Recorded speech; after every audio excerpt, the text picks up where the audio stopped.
Charting Toward Intimacy covers mature topics. Listener discretion is advised.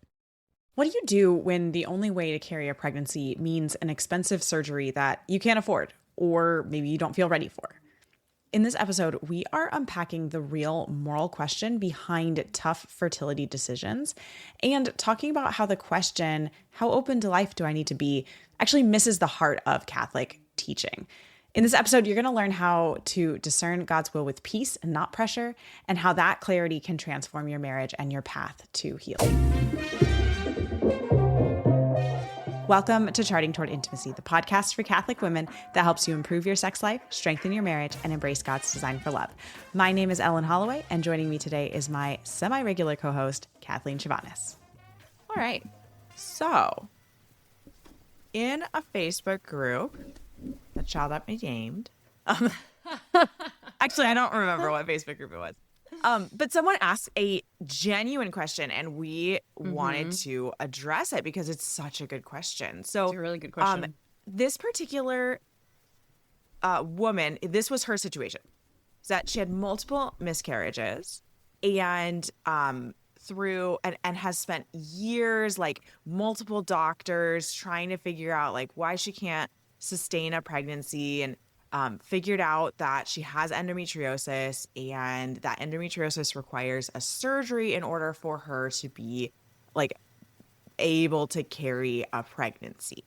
And her question was like, what is my moral obligation regarding this surgery? It's expensive. We don't have the money for it, and ultimately the question that she asked is, how open to life do I have to be? And I want to say that that's the wrong question, that like, how open to life do I need to be? That's not what this question is. So what we're going to address is the like moral obligation to this surgery or a similar situation where you need to, like, maybe you don't have the funds for it. Maybe you're just like tired of searching for answers and like multiple doctors. Maybe you just don't have the time like to do this. We're going to talk about that. And then maybe at the end, we'll touch on why, how open to life do I need to be is the wrong question. Right. Yeah. Yeah. No, I think that, first of all, the first thing I think we should address is that like, ultimately it's good to have people who can kind of be like a morality sort of like guidepost. But this is ultimately not a question that should be answered by Kathleen and Ellen, right? Like, definitively. Okay. No.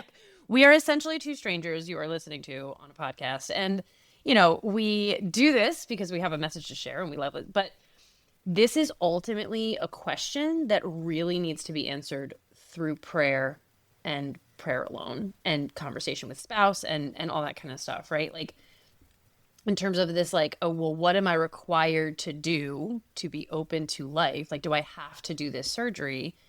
Morally, no, you don't have to. I don't know if there's a situation where morally you have to do any surgery. No, I don't think so. I can't think of a situation where you would be morally obligated to do a surgery. I mean, and this goes for like any kind of health condition. You are not morally obligated to seek treatment for things. You're not, like, and we're talking like morally obligated, right? From just like a black and white, like if you go through Catholic morality and the steps of Catholic morality, which we have in a podcast episode before. But the like beyond this, like strangers on the internet are telling you here's the moral black and white obligation. Like, your obligation is to God and his will. Like, exactly. And that's where your conscience will lead you. Is your conscience well formed, right? It's our job to form our conscience well. But then it's our job to follow our conscience. And our conscience is God, like, pulling us to his will, and saying, hey, this way, come this way, right? And so your job is to pray without ceasing. No, but like really pray about this and seek God's will in this situation, and really understand, is God calling you to do this surgery, or is God calling you to like it's okay. Yeah. It's okay, hun. You Yeah. can rest. Right. Right? Right. Yeah. Or Yeah. maybe God's calling you to the surgery in 5 years. Mm-hmm. And, and he's calling you to just chill for a little while. And, and then begs the question, like, your own health as well. Mm-hmm. So in the case of this woman, she was having multiple miscarriages, and then realized that like seeking out this surgery might be helpful in being able to sustain a pregnancy. And so then now the question as well to God, again, this is not a question for Kathleen and Ellen to answer. Right. Right. We Right. are Yeah. we are Exactly. strangers to you. You might feel like you know us because you listen to us once a week. And I love meeting you guys because you guys like you talk to me like we know each other. So And I fun. don't know you at So all, and it's fun. hilarious. Like it's just Yeah. amazing. I love that. That's amazing. Um, but what I was trying to say is like now the question becomes to God, I'm having these multiple miscarriages. Like, should we actually use natural family planning right now to avoid pregnancy so that I'm not continuing to subject my body to the stress of miscarriage, right? Yeah. And that is not a question I can answer. That is not a question Kathleen can answer. It's not even a question that like your priest can really answer, but he is a good person to like seek counsel with, Yeah. right? Like this is something for you and your husband to discuss and discern and to ask God like what his will is Yeah. for the situation. I don't know. Something that just like came to my mind too is like, I mean, obviously, like, I don't think we should not aim to intentionally like, we shouldn't aim for another miscarriage, right? Like, obviously, this is like not what I'm saying in any way, shape, or form. But when, miscarriage unfortunately falls upon us or we end up in a physical state where, miscarriage is kind of just like inevitable, if for whatever reason, like endometriosis or anything like that. Again, I'm not saying just like go for it and, just if it's a miscarriage, it's a miscarriage. Not what I'm saying, but good to remember just in that situation that those are little souls that have still been like formed, right? Like there is a soul and there's no official theology on like the infant soul in heaven, right? Like in miscarriage, but we trust in the goodness of God and his mercy and that we have these little souls that's just like, if you've had multiple miscarriages in any way, like don't forget to pray to your children, right? Like they like ask them for their intercession. And especially when you're talking about this particular type of situation where it's like, well, what am I morally obligated to do, right? Like ask your children to intercede for your clarity, right? And for your Yes. discernment process, right? Like they are your little heavenly army. And you are their mother, right? Like still, like you are their father, right? Like your husband, like just don't don't miss out on the opportunity to ask them for intercession. Like you are their like most important investment in terms of, who to intercede for. Just like lean into that. In this whole process where you're trying to figure out where is God calling me, because if you're anything like me, discernment's very hard. Discernment, and I think I've grown a little bit over the years. Like I've learned a little bit more about discernment. I've become much less legalistic about it, but it's always just like, God, give me a sign, let me know, like anything. And it can be, and then you don't get a sign and you're like, what the heck, like why did you speak to Moses from a burning bush but you like can't give me a sign, right? Like that's not fair.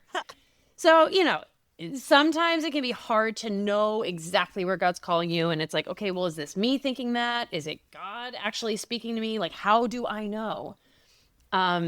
Pray to your children who have, already entered into the heavenly embrace, Lord willing, right? Like, again, trusting in his mercy.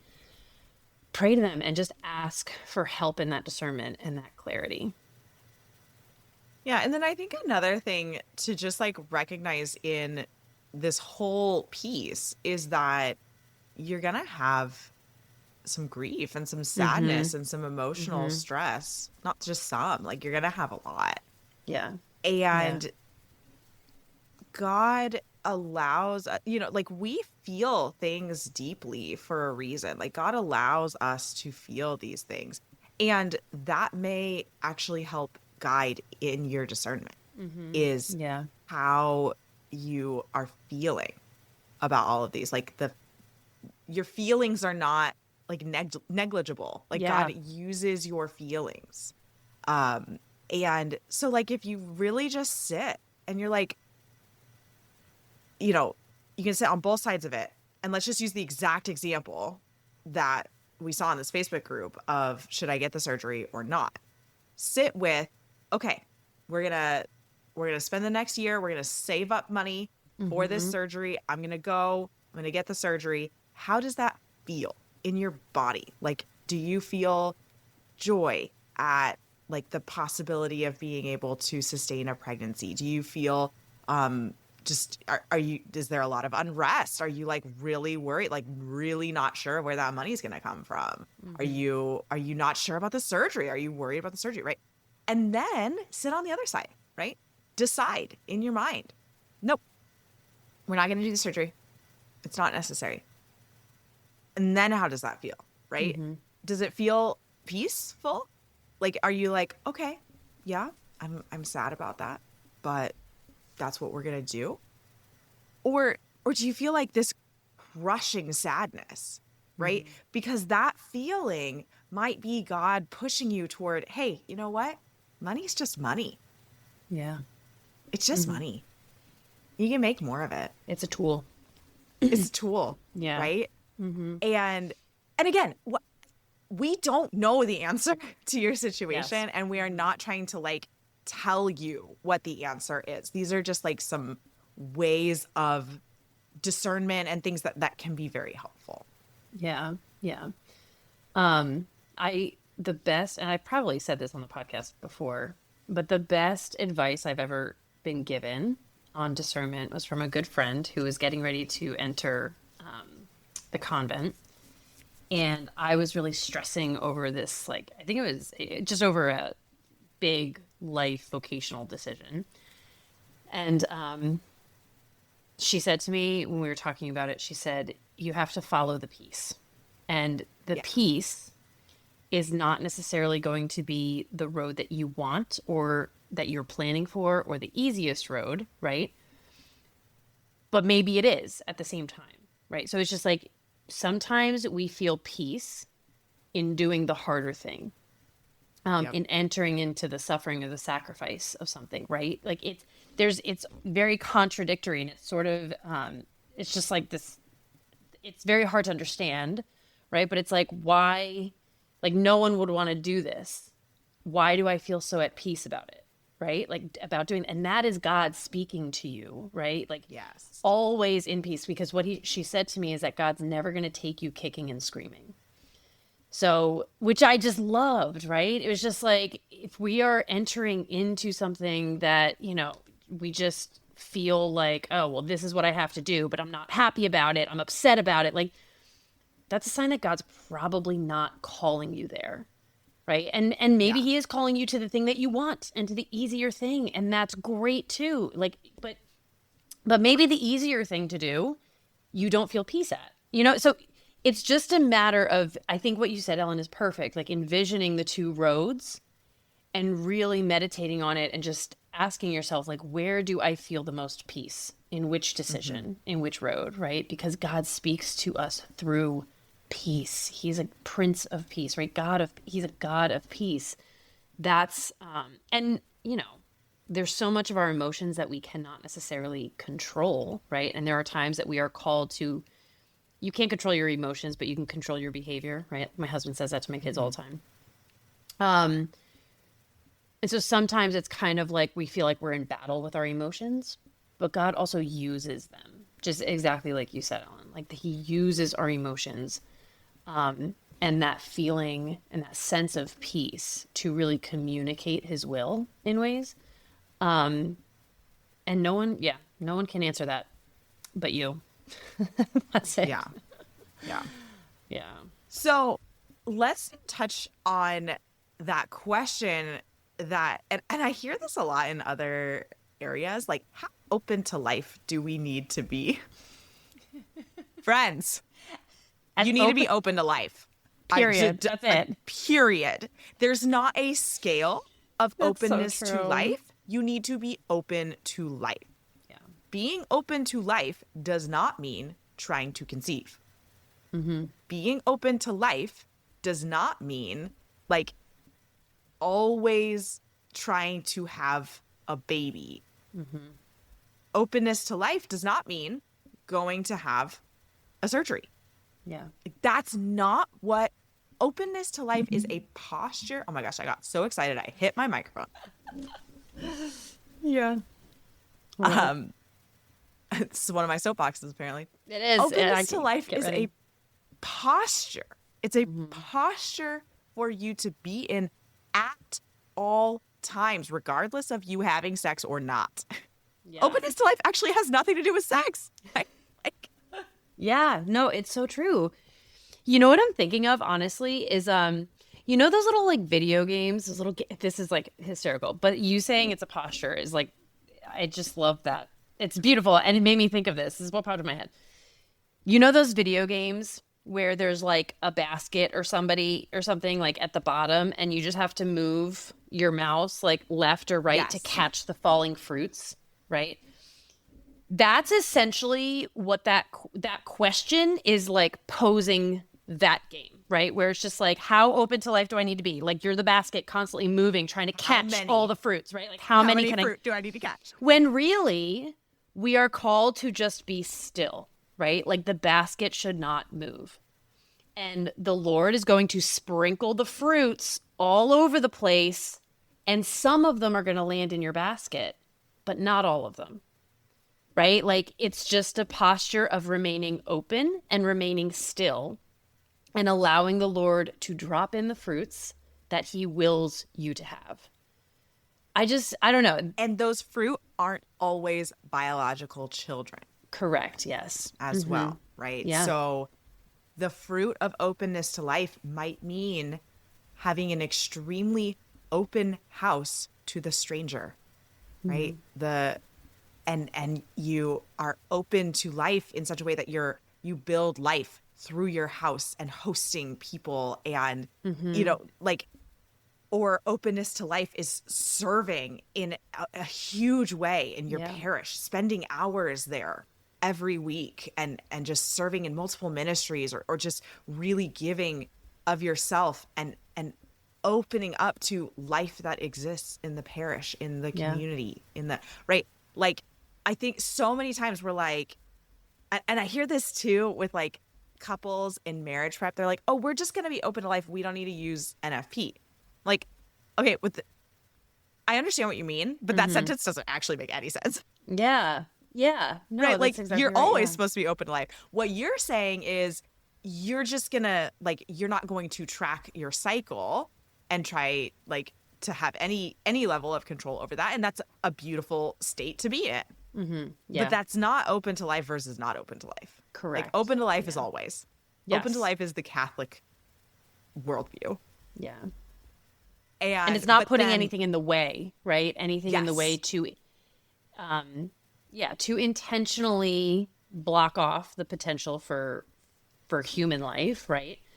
But you know, openness to life can like that fruit that we're talking about could even just be a healthy marriage, right? That fruit could Absolutely. be like connection with your husband after a period of just being ships passing in the night, right? That is a fruit. So yeah, your marriage is life-giving with or without children. even if it's only life-giving to your spouse, right? Like just that you are loving them well. You are, you know, and yeah, pot calling the kettle black. I feel like this is where I struggled. Like this is the fruit. But here's the honest. Okay, real talk. Are you ready?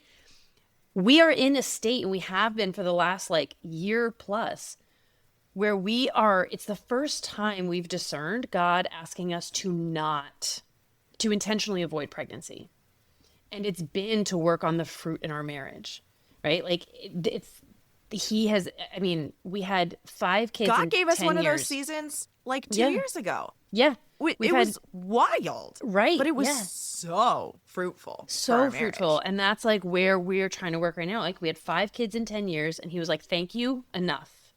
Like, let's put that on pause or maybe stop it indefinitely, like forever. We have no idea yet, right? We don't know yet. But now you need to turn inward to each other and let's just work on that for a while. Or maybe forever. Who knows? But you know, so there's so many ways this fruit can look. Yeah. Right? It's like having an apple and an orange and a lemon and you know, like all the different fruits. There's lots of different fruits. Peace, patience, generosity. Yeah, we're not just catching apples here, okay? Apples being babies. We're not just catching apples. Oh, that's beautiful. I hope this was helpful. If you're in one of those seasons, or maybe you have a friend, I think this happens a lot. Is right. We've got a friend that we think of when we've got this episode. So I really want to encourage you to share this episode with your friend. If you thought of someone like during this episode, and just it's all about prayer. It's all about prayer and Ultimately. trust in God. That is another fruit, right? Like maybe the fruit you're going to catch from this whole experience, maybe you're not asked to go to the surgery, but the fruit you're going to catch is just a greater trust and dependence on the Lord. So, yeah. Beautiful. Love it. Thanks so much for listening. If sex has started to feel more like something on the to-do list than true intimacy, you are not alone. It's easy to fall into a rut and not know how to bring up trying something new, especially as a Catholic woman who wants to stay faithful to church teaching. That is why I created the Catholic Sex Positions Guide. With over 50 positions, clear how-to instructions, troubleshooting tips, and even a special section for pregnancy, this guide makes it easy to find new ways to connect. Plus, it comes with printable cards that you can just grab out in the bedroom so that you don't have to pull out the big PDF and look through it.